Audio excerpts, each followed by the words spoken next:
രണ്ട് സംഖ്യകളുടെ ലാസാഖു 72ഉം അവയുടെ ഉസാഖ 6ഉം ആണ്. അതായത് എൽ സി എമ്മും എച്ച് സി എഫും ആണ് ഇവിടെ പറഞ്ഞിരിക്കുന്നത്. സംഖ്യകളിൽ ഒന്ന് 18 ആയാൽ മറ്റേ സംഖ്യ എത്ര? അപ്പോൾ നമുക്കൊരു ഫോർമുല അറിയാം. L C M into H C F is equal to, അതായത് ലാസാഖു ഇൻറ്റു ഉസാഖ is equal to product of the numbers, സംഖ്യകളുടെ ഗുണനഫലം. അപ്പോൾ സംഖ്യകൾ ഇവിടെ ഒന്നേ തന്നിട്ടുള്ളൂ. 18 ഇൻറ്റു മറ്റേ സംഖ്യ നമുക്ക് എക്സ് ആയിട്ട് എടുക്കാം.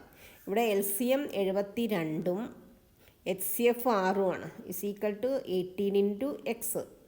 X is equal to 72 into 6 divided by 18. അപ്പോൾ 6 18 3 പ്രാവശ്യം അല്ലേ?